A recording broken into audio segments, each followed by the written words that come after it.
Hello coders, welcome to precious coding. இன்றைக்கி நம்ம எதை பற்றி பார்க்க போகிறோம்னா சிஎஸ்எஸ் டியூட்டோரியல் தான் பார்க்க போகிறோம். What is CSS? சிஎஸ்எஸோட full form cascading style sheets. First நம்ம சிஎஸ்எஸ் வச்சு என்ன பண்ணலாம்னு பார்ப்போம். இப்போ இந்த இமேஜை பாருங்கள். இந்த இமேஜ் HTML கண்டென்ட்டை மட்டும் வச்சு க்ரியேட் பண்ண வெப்பேஜ். இந்த இமேஜை பாருங்கள். இதில் HTML கண்டென்ட்ஸ்க்கு CSSஐ யூஸ் பண்ணியிருக்கோம். இந்த வெப்பேஜ் கலர்ஃபுல்லாக இருக்குது.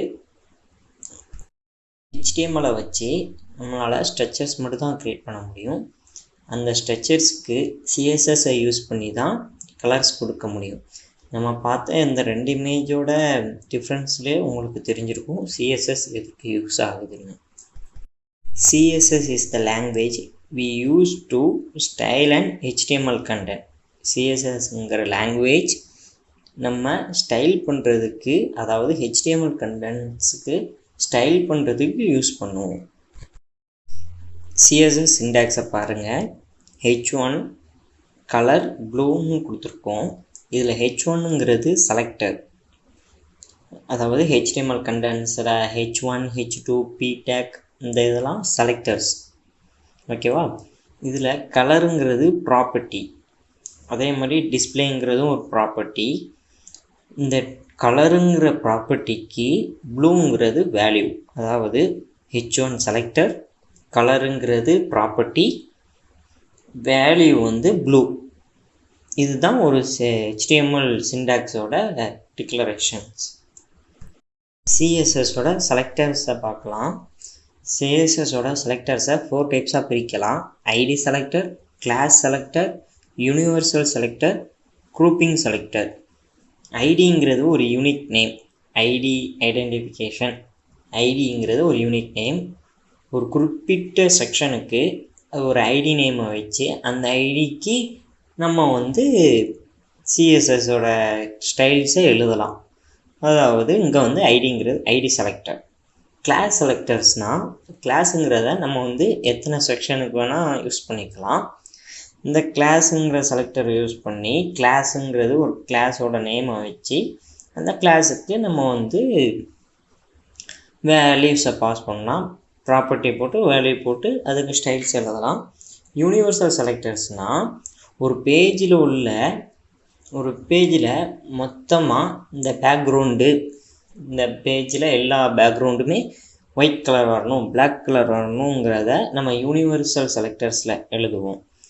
நெக்ஸ்ட்டு குரூப்பிங் செலக்டர்ஸ்னால், இப்போ ஒரு பேஜில் H1 டேக் எங்கெல்லாம் போடுறோமோ அந்த H1 டேக்கு கலர் ஒயிட் கலர் தான் வரணும், பேக்ரவுண்ட் பிளாக் வரணும், ஃபாண்ட் சைஸ் 14 பிக்சல் தான் இருக்கணும் அப்படிங்கிறத நம்ம மொத்தமாக ஒரு H1 டேக்குங்கிறது ஒரு பேஜில் நிறைய இடத்துல வரலாம். அதை மொத்தமாக ஒரு குரூப்பாக சேர்த்து, அதாவது HTML கண்டென்ட்ஸில் P டேக்கு, A டேக்கு போன்ற எல்லா டேக்கையும் குரூப்பாக, A டேக்குங்கிறது அந்த பேஜில் நிறைய இடத்துல வரலாம்.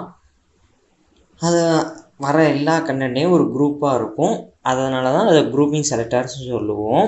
குரூப்பிங் செலக்டர்ஸ் மூலமாக H1 டேக் எங்கெல்லாம் வருதோ அந்த இதுக்கெலாம் கலர் பிளாக் கலரும் பேக்ரவுண்ட் ஒயிட்டும் கொடுக்கலாம். இதுதான் குரூப்பிங் செலக்டர்ஸ்னு சொல்லுவோம்.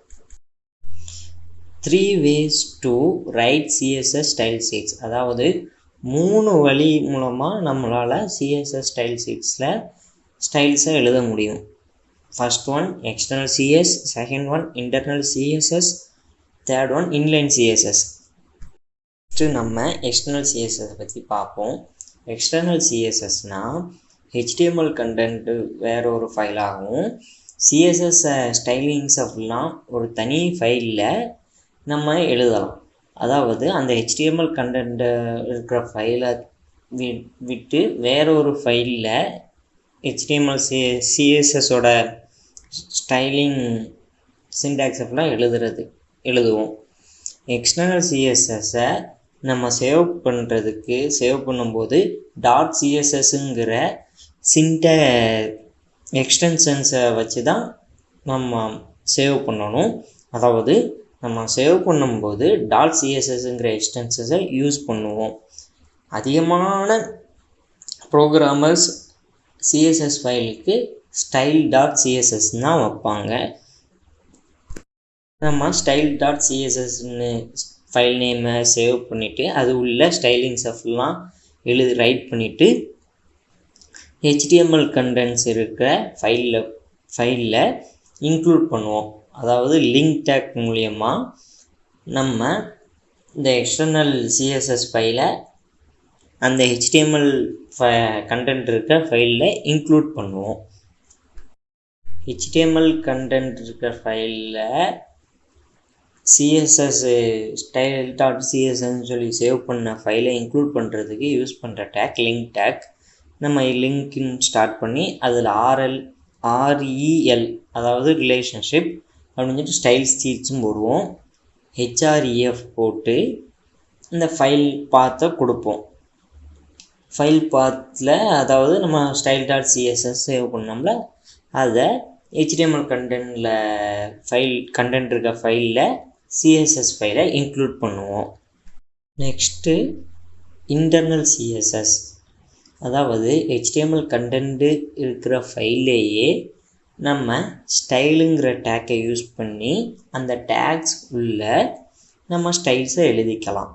அதாவது HTML ஃபைல் கண்டென்ட் இருக்க ஃபைல் உள்ளேயே ஸ்டைல் டேக்கை போட்டு அதில் நம்ம ஸ்டைல்ஸை எழுதுவோம்.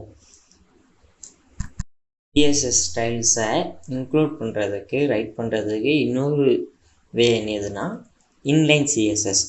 அதாவது இதை எப்படி எழுதுவோம்னா H1 டேக்னு எழுதுகிறோம்ல அதிலேயே அது உள்ளேயே நம்ம ஸ்டைல்னு போட்டு ப்ராப்பர்ட்டியும் வேல்யூவும் கொடுப்போம். அந்த டேக் உள்ளேயே நம்ம எழுதுகிற இதை மெத்தடை இன்லைன் CSS சொல்லுவாங்க. H1 take style colour black அப்படிங்கிறத நம்ம உள்ளேயே எழுதிக்கலாம்.